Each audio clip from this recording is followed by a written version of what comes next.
भगवान की है आरती, पापियों को पाप से तारती।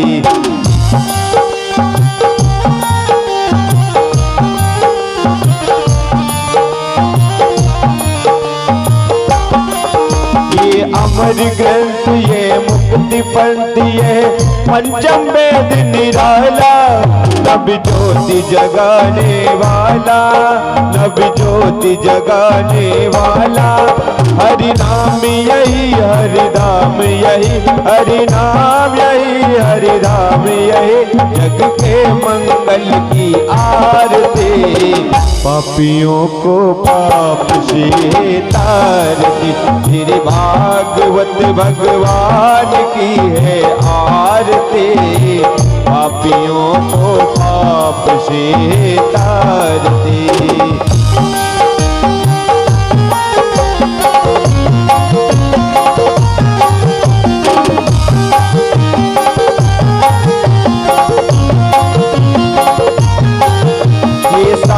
गीत पावन पुनीत, पापों को मिटाने वाला, हरि दर्श कराने वाला।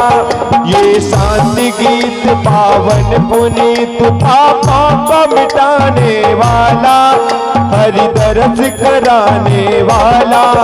यह सुख करनी, यह दुख हरनी, यह सुख करनी, यह दुख हरनी, श्री मधुसूदन की आरती, पापियों को पाप से तारती।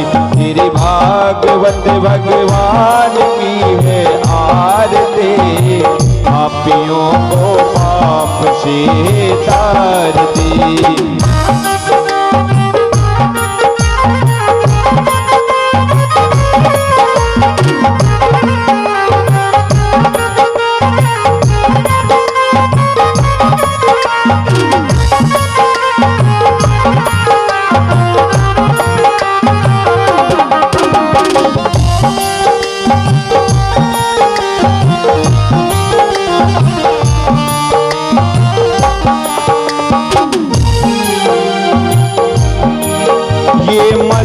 बोल जगपंथ खोल, सन्मार्ग दिखाने वाला, बिगड़ी को बनाने वाला।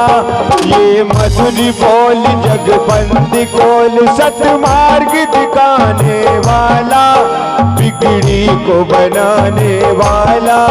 श्री राम यही घनश्याम यही, श्री राम यही घनश्याम यही, प्रभु की महिमा की आरती, पापियों को पाप से तारती।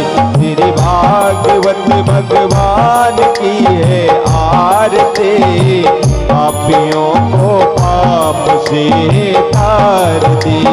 कर्पूर गौरम करुणावतारम, संसार सारम भुजगेन्द्रहार, सदा वसंतम हृदयारविंदे, भवं भवानी सहितं नमामि। त्वमेव माता च पिता त्वमेव, त्वमेव बन्धु च सखा त्वमेव, त्वमेव विद्या च द्रविणं त्वमेव, त्वमेव सर्वं मम देवदेव। श्री भागवत भगवान की है आरती, करो आरती, पापियों को पाप से तारती, पापियों को पाप से तारती, पापियों को पाप से तारती।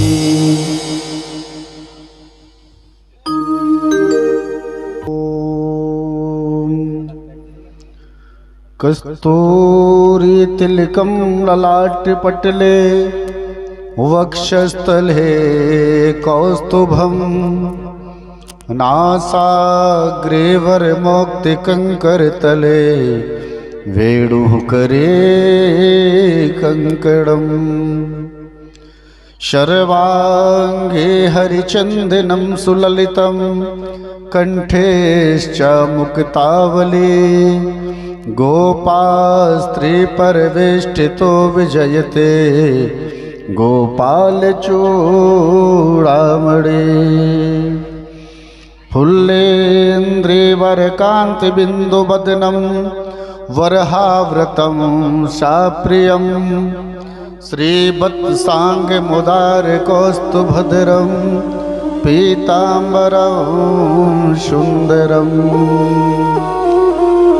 गोपीनामनयनोपलाटचिततनं गोप्रसङ्घाव्रतं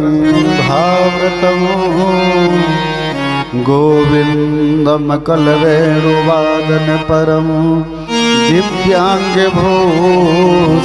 भजे। सजल जलद नीलम दर्शितोदारशीलं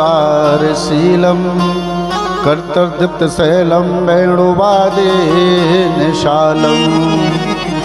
व्रजजनकुलपालन कामिनी केलिलोलं तरुणतुलसीमालं नौमि गोपालबालं वंशी विभूषितकरा नवनीरदाभात् पीताम्बरातरुणबिम्बफलादरोष्ठात् पूर्णेन्दुसुन्दरमुखा दर्वेन्दुनेत्वात् कृष्णाय परं किमपि तत्त्वमहं न जाने। नमो शुनन्ताय सहस्रमूर्तये सहस्रपादाय शिष्णोरुहावे सहस्रनाम्ने पुरुषाय सहस्वते सहस्रकोटि युगधारुणे नमः। वसुदेवसुतं देवं कंसचारुणमर्दनं देवकी परमानन्दं कृष्णं वन्दे जगद्गुरुं। कृष्णाय वासुदेवाय हरये परमात्मने प्रणतः क्लेशनाशाय गोविंदाय नमो नमः। बरसाने की राधिका नंदगांव का श्याम इन दोनों के चरणों में मेरा कोटि कोटि प्रणाम। कीर्ति कुमारी राधिका यशोमती नंद कुलाल भक्तों पर की जो कृपा श्री बांके बिहारी लाल।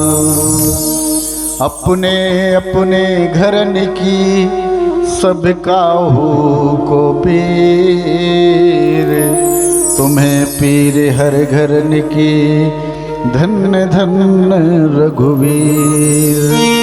बोलो बांके बिहारी लाल की जय हो। श्री राधा रानी सरकार की जय हो। श्रीमद्भागवत महापुराण की जय हो। श्री सुखदेव जी महाराज की जय हो।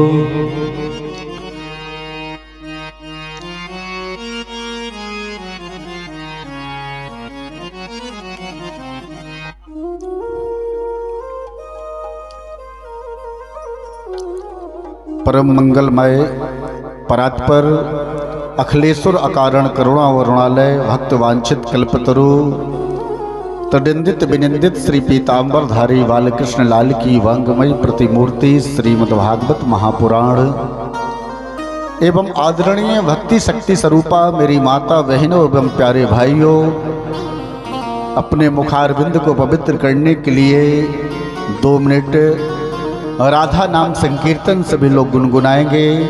इसके बाद में आज तृतीय दिवस की कथा आप लोग सुनेंगे। लीजिए राधा नाम संकीर्तन। श्री राधे।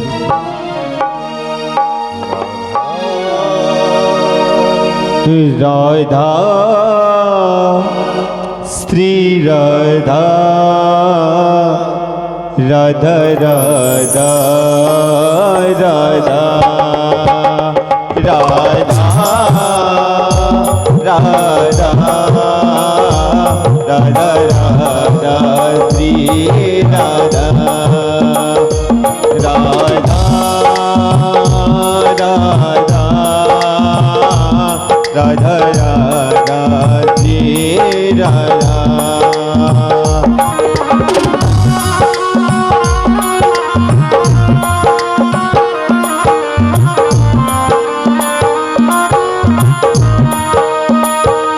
राधा प्यारी कुंज बिहारी राधा प्यारी कुंज बिहारी श्यामा प्यारी कुंज बिहारी श्यामा प्यारी कुंज बिहारी राधा प्यारी श्यामा प्यारी जय जय गिरिराज दुलारी श्यामा प्यारी कुंज बिहारी श्यामा प्यारी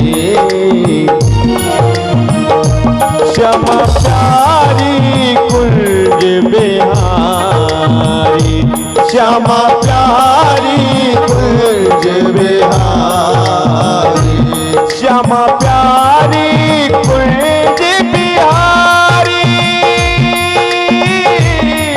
जय जय गिरिराज दुलारी श्यामा प्यारी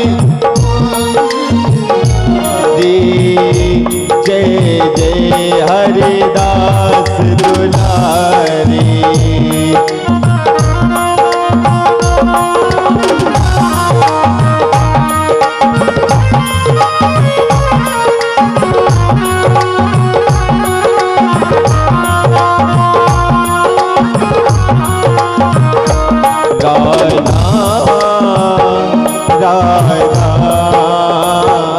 राधा राधा जय श्री राधा राधा राधा राधा राधा राधा राधा श्री राधा राधा प्यारी कुंज बिहारी जय जय जय हरिदास दुलारी राधा प्यारी कुंज बिहारी जय जय जय हरिदास दुलारी राधा प्यारे कुंज बिहारी जय जय हरिदास दुलारी राधा प्यारे कुंज बिहारी जय जय हरिदास दुलारी राधा प्यारी श्यामा प्यारी जय जय हरिदास दुलारी जय जय हरिदास दुलारी जय जय हरिदास दुलारी सच्चिदानंद रूपाय विश्वोत्पत्त्यादिहेतवे तापत्रय विनाशाय श्रीकृष्णाय वयं नमः।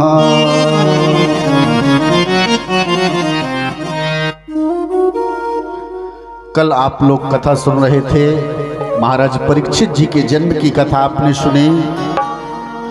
परीक्षित जी को जब शमीक ऋषि के पुत्र श्रृंगी ऋषि ने श्राप दिया कि आपको जो आपने मेरे पिता के गले में मरा हुआ सर्प डाला है, तो इन सर्पों का राजा तक्षक आपको 7वें दिन डसेगा। राजा परीक्षित सब कुछ त्याग कर, राजपाट पूरे भारत के राजा थे, सब कुछ अपना राजपाट त्याग कर अपने बड़े पुत्र जन्मेजय को देकर पहुंचे गंगा तट पर। और वहां जाकर उन्होंने 88,000 ऋषियों से और श्री सुखदेव जी महाराज से यही प्रश्न किया कि महाराज जल्दी मरने वाले के लिए मुक्ति का क्या साधन है। यह सुनकर महाराज श्री सुखदेव जी महाराज बड़े गदगद हुए और श्री सुखदेव जी महाराज ने कहा, परीक्षित, रोज ये आपने प्रश्न किया है, ये केवल अपने लिए नहीं किया, ये संसार के सभी लोगों के लिए किया है। तब श्री सुखदेव जी महाराज ने बस एक ही चीज बताया कि श्वास श्वास पर कृष्ण भज, वृथा श्वास मत खोए, ना जाने या श्वास की आवन होए न होए। कोशिश करें कि हमारी एक भी श्वास बर्बाद नहीं जाना चाहिए। प्रत्येक श्वास पर भगवान श्री कृष्ण का चिंतन कीर्तन चलता रहे। यही बताया श्री सुखदेव जी महाराज ने राजा परीक्षित को। इसके बाद में महाराज श्री सुखदेव जी महाराज राजा परीक्षित को कथा सुनाने लग गए। परीक्षित जी कहते हैं श्री सुखदेव जी महाराज से, महाराज मुझे ये बताइए कि भगवान जल्दी किसको मिलते हैं। राजा परीक्षित बोले, महाराज मुझे ऐसा लगता है कि भगवान तो उसी को जल्दी मिलते होंगे जो दिन में कम से कम 5 बार स्नान करता होगा। प्यार से बोलो राधे राधे। उसको मिलते होंगे जो कम से कम 5 बार स्नान करता होगा।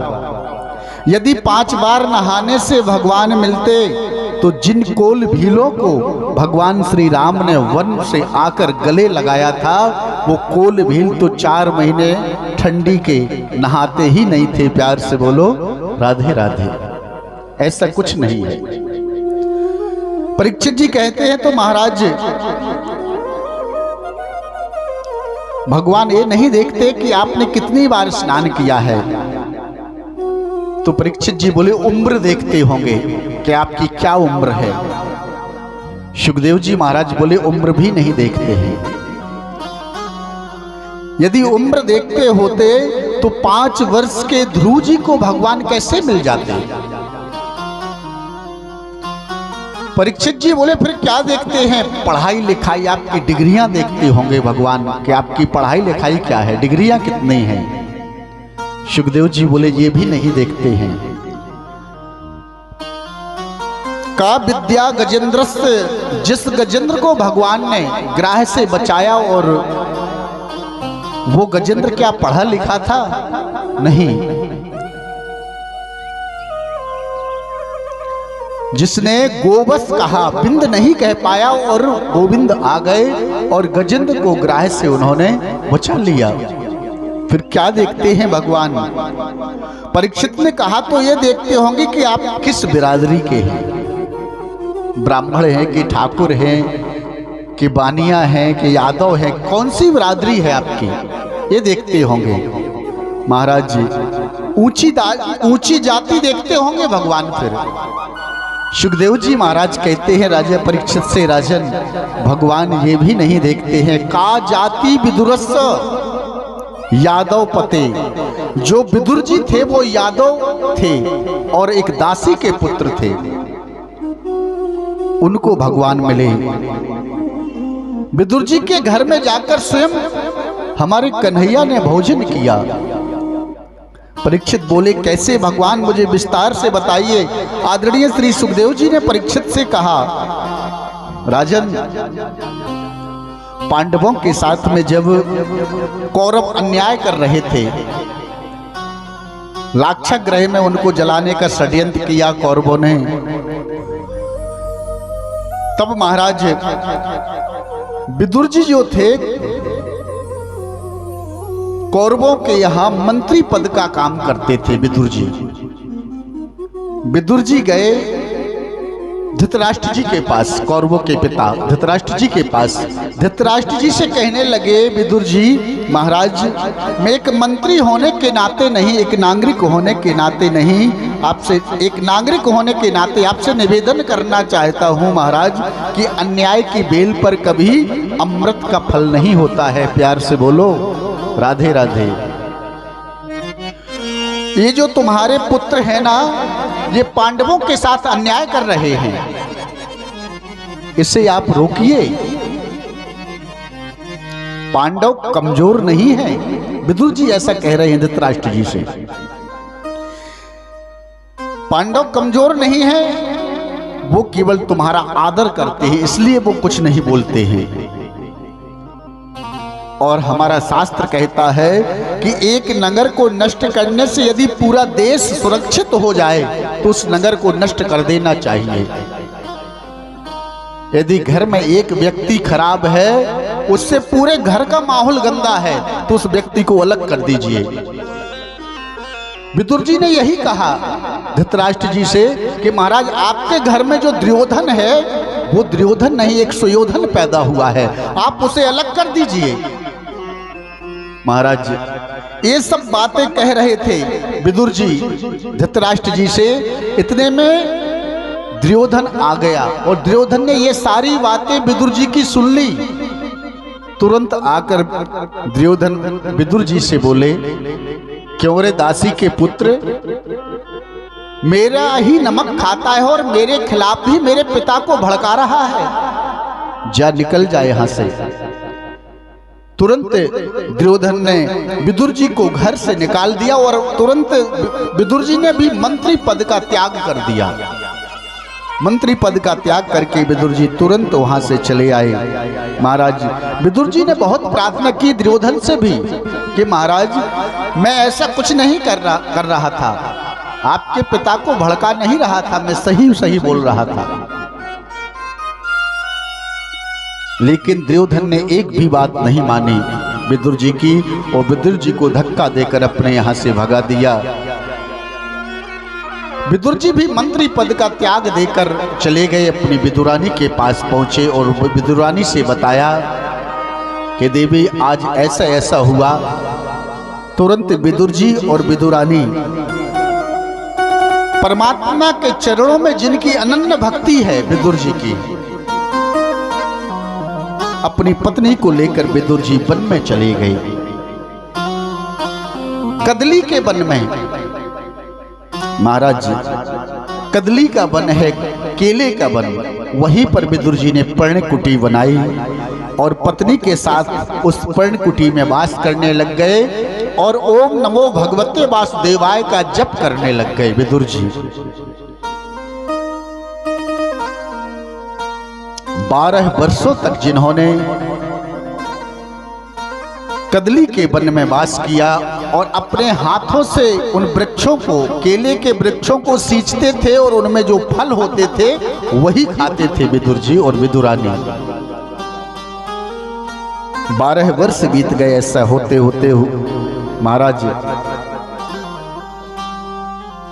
फलहार लेकर रहे विदुर जी 12 वर्ष तक। एक दिन अपनी पत्नी के पास जाकर बोले, विदुरानी आज हस्तिनापुर कैसा सज रहा है, क्या बात है, कितनी सजावट हो रही है नगरी की, आज ये नगरी दुल्हन की तरह सजी है हस्तिनापुर। विदुरानी बोली, क्यों क्यों सजी है? विदुर जी बोले, मैंने सुना है कि आज द्वारकाधीश की रथ यात्रा आने वाली है, इसलिए हस्तिनापुर सजा है। मेरे द्वारका नाथ, मेरे द्वारकेश आज रथ यात्रा में आ रहे हैं। मेरा कृष्ण शांति दूत बनकर आ रहा है। जब ऐसा सुना विदुरानी ने तो विदुरानी तो गदगद हो गई और बोली, ये तो बहुत खुशी की बात है। लेकिन विदुर जी मुंह लटकाकर विदुरानी बोली, विदुर जी स्वामी कन्हैया तो आज हस्तिनापुर आ रहे हैं, लेकिन आपका मंत्री पद तो रहा नहीं, तो आप कैसे मिल सकते हो इतनी भीड़ भाड़ में उनसे? बहुत भीड़ होगी कन्हैया के दर्शन के लिए, आपको कैसे मिलेंगे कन्हैया? विदुर जी बोले विदुरानी से कि देवी मन को छोटा मत करो, यदि मैं कन्हैया के पास नहीं जा पाऊंगा, कन्हैया को नहीं देख पाऊंगा, तो कन्हैया की नजर तो मेरे ऊपर पहुंच जाएगी, वो तो मुझे देख लेंगे क्योंकि वो तो सिंहासन पर बैठे होंगे। महाराज आपको एक सत्य घटना बताऊं, जब मैं वृंदावन वास करता था उस समय की बात है। अक्षय तृतीया को बिहारी जी के चरण दर्शन होते हैं। आप जाएंगे तो वैसे चरण दर्शन नहीं कर सकते, केवल अक्षय तृतीया को चरण दर्शन होते हैं। और वृंदावन में अंधे बहुत हैं, उस चरण दर्शन में बिहारी जी की यहाँ बहुत भीड़ होती है जाने में। तब एक अंधा घुसा जा रहा था भीड़ में दर्शन करने के लिए। कुछ नौजवान लड़के थे, धक्का दे रहे थे इधर से उधर, और देखकर उस नौजवान लड़के उस अंधे से बोले, क्यों अंधे तुम कहाँ जा रहे हो? बोले भैया जहाँ आप जा रहे हो वहीं मैं जा रहा हूँ। बोले मैं तो दर्शन करने जा रहा हूँ बिहारी जी के। बोले मैं भी दर्शन करने जा रहा हूँ। बोले आंखें तो तुम्हारे है नहीं, कैसे दर्शन करोगे? उस अंधे ने बड़ा सुंदर जवाब दिया, बोले मेरे आंखें नहीं है ठीक है, लेकिन जिसके दर्शन करने जा रहा हूँ उसके तो आंख है। मैं दर्शन नहीं कर पाऊंगा, लेकिन वो तो मेरा दर्शन कर लेगा, उसी से मुझे आनंद मिल जाएगा। प्यार से बोलो राधे राधे। महाराज इसी प्रकार विदुरानी ने भी विदुर जी से कहा, विदुर जी ने भी विदुरानी से कहा कि मैं नहीं देख पाऊंगा, लेकिन कन्हैया तो मुझे देख लेगा। महाराज आज जैसे ही कन्हैया आए, वास्तविकता में इतनी भीड़ उमड़ पड़ी। दुर्योधन ने श्री कृष्ण के आगमन की खुशी में कपटपूर्ण मैत्री से महाराज बड़ी सजावट करवाई। हस्तिनापुर में जगह जगह तोरण द्वार, अपने महलों की अटारियों पर युवतियों को खड़ा कर दिया कि जैसे ही कन्हैया निकले तो पुष्पों की वर्षा करना। और उस भीड़ में सबसे पीछे विदुर और विदुरानी खड़े हुए हैं।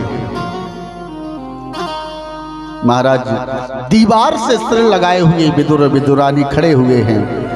बरसने वाले फूलों की ओर कन्हैया ने नहीं देखा जो फूल बरसा रहे हैं। हजारों लोग आरती कर रहे हैं कन्हैया की, लेकिन कन्हैया ने उनको नहीं देखा।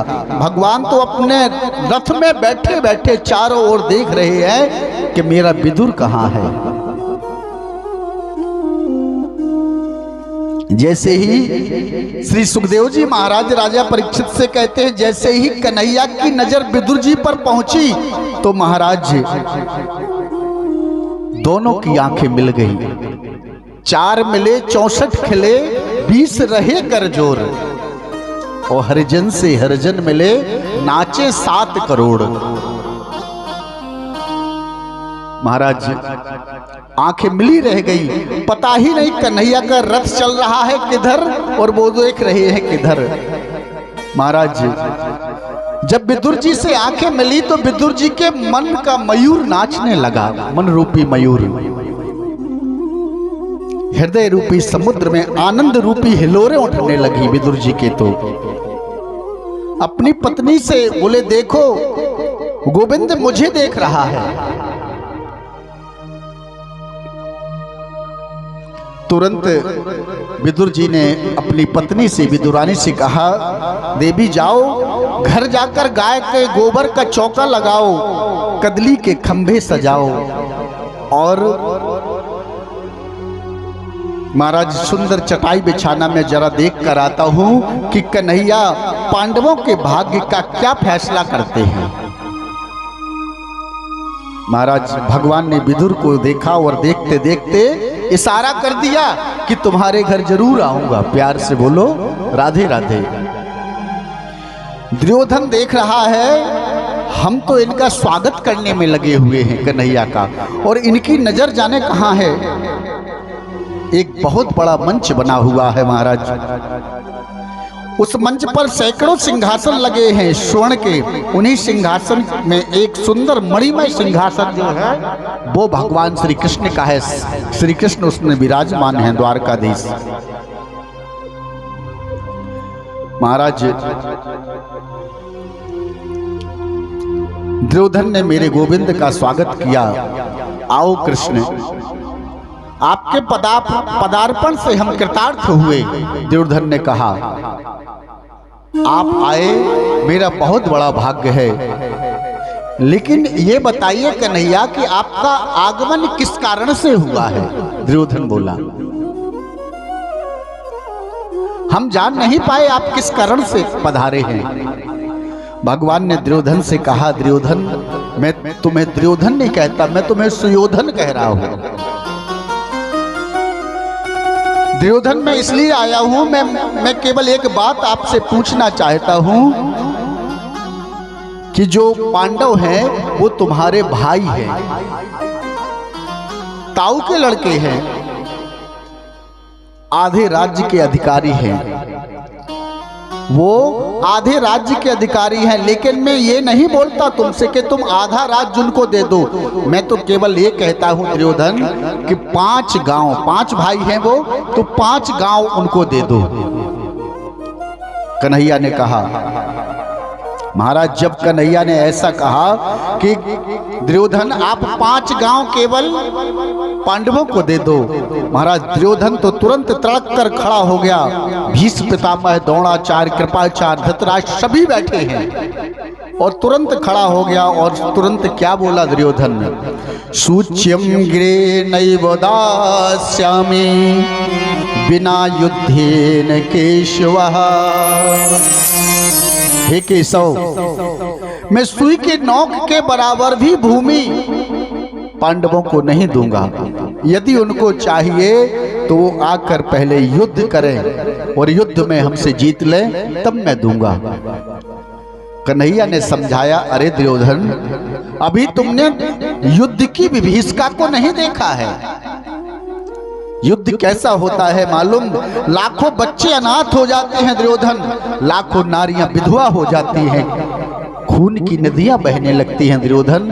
तुमने अभी युद्ध की विभीषिका या तो नानी से सुनी होगी या किताबों में पढ़ी होगी, अभी देखी नहीं है तुमने। महाराज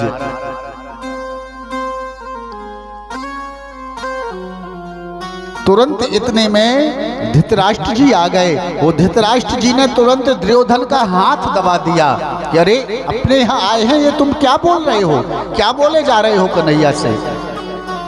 धृतराष्ट्र जी ने कहा चलो छोड़ो ये राजपाट की बातें कन्हैया। तुरंत वो भी बदल गया दुर्योधन, बोले महाराज चलो ये बातें छोड़िए, चलो पहले मेरी माता गांधारी ने 56 भोग बनाया है, आप भोजन करिए, आप आए हैं भूख लगी होगी आपको। उसके पश्चात सारी बातें होंगी राजपाट की।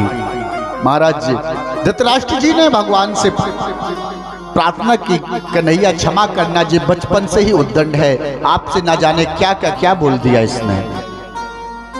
ऐसा धृतराष्ट्र ने क्षमा याचना की कन्हैया से। दुर्योधन बोला चलिए महाराज केशव, चलिए मेरी माता गांधारी ने 56 प्रकार के भोजन आपको बनाए हैं, चलिए वो भोजन करिए।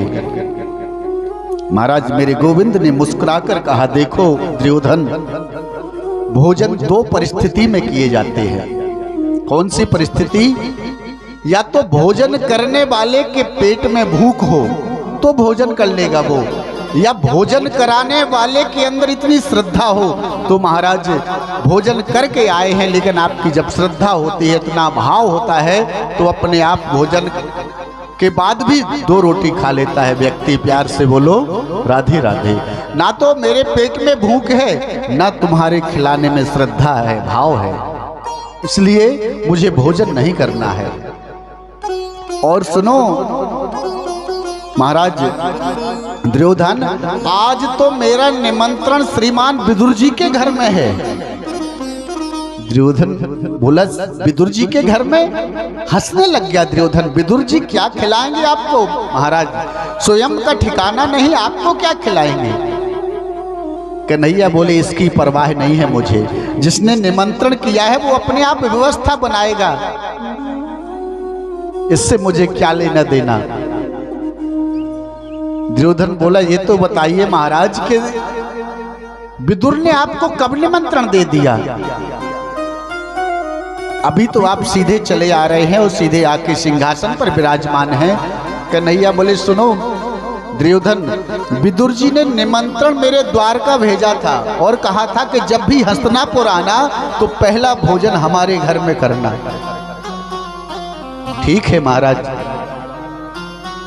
जैसे ही विदुर और विदुरानी पीछे खड़े हुए थे, ये बात सुनी, विदुर जी बोले कन्हैया का कोई ठिकाना नहीं, कब चला आए। तुरंत विदुर जी ने विदुरानी से कहा तुम जाओ। विदुरानी घर पहुंची और विदुर जी तो वहीं से ग्वाल वालों की बजरिया चले गए। बोले मैं खोबा के लड्डू, माखन, मिश्री लेके आता हूँ, व्यवस्था बनाता हूँ, और तुम घर जाके गाय के गोबर का चौका लगाना और पूरी व्यवस्था बनाना, न जाने कन्हैया कब आ जाए। तुरंत वहां से भाग गए विदुर और विदुरानी। इधर महाराज दुर्योधन की मां गांधारी ने जो 56 प्रकार का प्रसाद बनाया है, कन्हैया ने उस 56 प्रकार के प्रसाद को त्याग दिया। बोले मुझे नहीं भोजन करना है। और तुरंत कन्हैया चल दिए विदुर जी के यहाँ। कदली का वन है, केले का वन, वहीं पर विदुर जी की एक छोटी सी पर्णकुटी बनी हुई है। विदुरानी ने सारी व्यवस्था कर ली, गाय के गोबर का चौका लगा दिया, केले के खंभे सजा दिए, और महाराज स्नान कर रही थी विदुरानी। इतने में तो कन्हैया पहुंच गए विदुरानी के घर। विदुर जी ग्वाल वालों की मंडली में माखन, मिश्री, खोबा के लड्डू लेने गए थे। विदुर जी वहां पर कन्हैया पहुंच गए विदुरानी के घर। विदुरानी स्नान कर रही थी। जैसे ही कन्हैया ने दरवाजे की सांकर को पकड़कर खटखटाया और कहा काका जी, काकी दरवाजा खोलो। जैसे ही कन्हैया ने ऐसा कहा, काकी ने तुरंत आवाज पहचान ली, ये तो मेरा कन्हैया है। महाराज गीले वस्त्रों में और कुछ वस्त्र पहने ही नहीं थी विदुरानी, ऐसे ही दौड़ पड़ी प्रेम में, ऐसे पागल हो गई विदुरानी, ऐसे ही दौड़ पड़ी और दरवाजा जैसे खोला, कन्हैया ने देखा कि अरे विदुरानी तो पागल हो गई प्रेम में। तुरंत कन्हैया ने अपना दुपट्टा लिया और विदुरानी को ओढ़ा दिया। विदुरानी लेकर आई, गीले वस्त्रों में ही अंदर लेकर आई आंगन में। पूरा आंगन गाय के गोबर से लिपा हुआ है। महाराज जब आंगन में लेकर आई और एक पटा लिया, विदुरानी ने उस पटे पर कहा महाराज इस पर बैठिए। तो महाराज एक कोने में ले गई, आइए कन्हैया इस पर बैठिए। जैसे ही कन्हैया बैठने के लिए हुए तो तुरंत बोले नहीं ये जगह सही नहीं है, चलिए उधर बैठेंगे। उधर ले गई, कन्हैया बैठने के लिए हुए, उधर से उठा लिया। चारों तरफ यानी विदुरानी ने उनको घुमा दिया और फिर बीच आंगन में उल्टा पटा बिछा दिया। महाराज कन्हैया उस पर बैठ गए और कन्हैया अपने पेट पर हाथ घुमाकर कहने लगे काकी बड़ी जोर से भूख लग रही है, कुछ हो तो लाओ। महाराज काकी बोली लाला तुम्हारे काका अभी माखन, मिश्री, खोबा के लड्डू लेने गए हैं बजरिया, आते होंगे। कन्हैया बोले वो तो बाद में आएंगे, लेकिन आपके पास कुछ हो तो लाइए। विदुरानी बोली यहाँ तो जंगल है, यहाँ तो कुछ नहीं, केले का जंगल है, अपने हाथों से रोजाना जल देती हूँ उन केलों में, वो फल हैं, आप कहो तो वो फल ले आऊं। कन्हैया बोले ले आइए। महाराज एक टोकरी ली, उस टोकरी में विदुरानी ने अपने हाथों से केले के फल तोड़े और तोड़कर लाई, बीच में बैठ गई, टोकरी रख के पत्तल लिया एक, उसको भी उल्टा बिछा दिया। अपने हाथों से केले को छील रही है विदुरानी और महाराज एक दूसरे को देख रहे हैं। कन्हैया और विदुरानी केले को छील कर विदुरानी महाराज केले का जो गूदा था वो फेंकते जा रही हैं और केले के छिलके उस पत्तल में रखती जाती हैं। और कन्हैया भी उधर नहीं देख रहे हैं कि छिलका है कि गूदा है, वो भी खाते जा रहे हैं। श्री सुखदेव जी महाराज कहते हैं राजा परीक्षित से कि महाराज द्वारकाधीश श्री कृष्ण करीब 40 छिलके खा गए, पता ही नहीं। इतने में तो महाराज विदुर जी आ गए और दरवाजे से ही चिल्लाने लगे अरे विदुरानी दरवाजा खोलो, वो कन्हैया आने वाला है। विदुरानी बोली आने वाला है कि आ गया है? देखा विदुर जी ने तो महाराज घर के आंगन में उल्टे पटे पर उल्टी पत्तल बिछी हुई है और केले के छिलके कन्हैया बड़े प्रेम से पा रहे हैं। गूदा एक तरफ पड़ा है केले का। महाराज जैसे ही विदुर जी ने देखा तो विदुर जी डांट कर बोले विदुरानी से, अरे पहली बार कन्हैया हमारे घर आया है, ये तुमने क्या किया? महाराज तुरंत खोबा के लड्डू माखन मिश्री, कन्हैया ये तो पहले से ही पागल है, ये खोबा के लड्डू माखन मिश्री खाइए। कन्हैया ने खोबा के लड्डू माखन मिश्री खाया और कन्हैया कहने लगे, काका जी बुरा मत मानना, जो स्वाद काकी के उन छिलकों में था वो आपके खोबा के लड्डू और माखन मिश्री में नहीं है। प्यार से बोलो राधे राधे। महाराज भगवान तो प्रेम के भूखे हैं, प्रेम ही सार जग में, प्रेम ही आधार है और प्रेम से ही रीझे प्रभु कर प्रेम का व्यवहार है।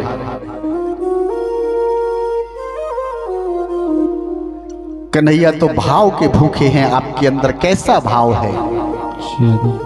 भगवान स्वयं कहते हैं कि भाव का ही भूखा हूं मैं, तो भाव ही बस सार है और भाव से ही मुझको भजो तो भाव से बेड़ा पार है। अन्न धन और वस्त्र भूषण मुझको नहीं कुछ चाहिए, भाव बिन सूनी पुकारे मैं कभी सुनता नहीं। आप जो भी अन्न धन वस्त्र आभूषण चढ़ाते हो वो मुझे कुछ नहीं चाहिए, लेकिन भाव बिन सूनी पुकारें मैं कभी सुनता नहीं। भाव पूरित टेर है करती मुझे लाचार है, और भाव से एक फूल भी हो तो मुझे स्वीकार है। बांध लेते हैं भक्त मुझे जन जंजीर में, इसलिए इस भूमि पर होता मेरा अवतार है। तो भगवान तो भाव के भूखे हैं।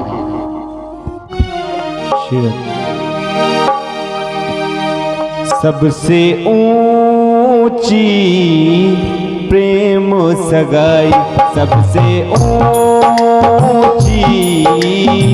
प्रेम सगाई, सबसे ऊंची प्रेम सगाई।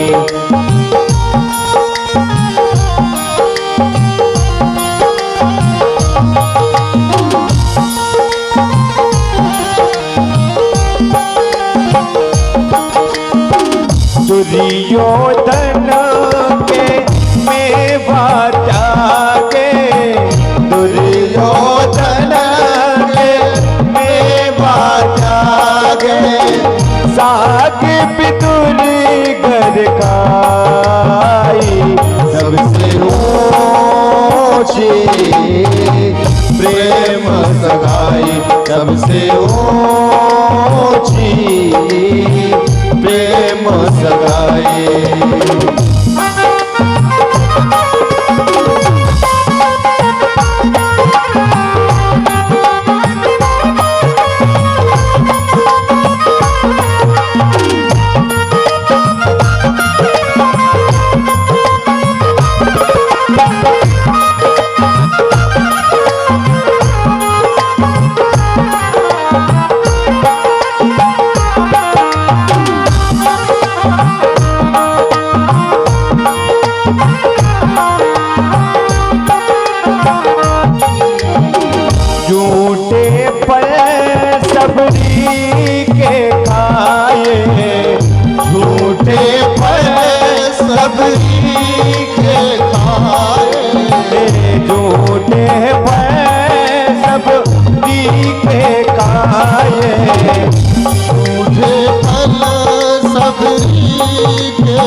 बहुविधि स्वाद बताई, सबसे ऊंची प्रेम सगाई, सबसे ऊंची प्रेम सगाई।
सबसे ऊंची, प्रेम सगाई सबसे ऊंची, प्रेम सगाई सबसे ऊंची, हाँ प्रेम सगाई।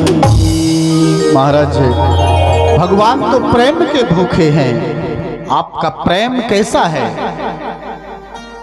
जात पात पूछे नहीं कोई, हरि को भजे सो हरि का होई। महाराज सुखदेव जी वही कहते हैं राजा परीक्षित से, राजन भगवान बिरादरी को नहीं देखते हैं। यदि बिरादरी को देखते होते तो महाराज विदुर जी के यहाँ केले के छिलके नहीं खाते। राजा परीक्षित कहते हैं सुखदेव जी से, महाराज मेरे ये समझ में नहीं आता कि कोई व्यक्ति दुखी है और कोई सुखी है, ऐसा क्यों?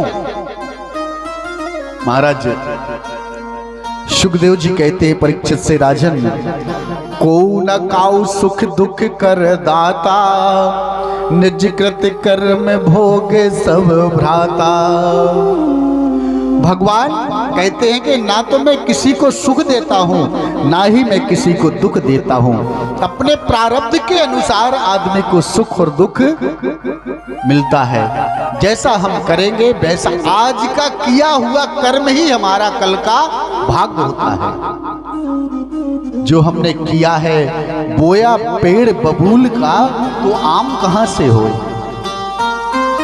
जैसा हम बोएंगे वैसा ही हमको काटने को मिलेगा। प्यार से बोलो राधे राधे। महाराज ये सब दुख और सुख हमको अपने प्रारब्ध के अनुसार मिलते हैं महाराज। इसलिए वर्तमान को जितना ज्यादा हो हमको वर्तमान को सदुपयोग में लाना चाहिए।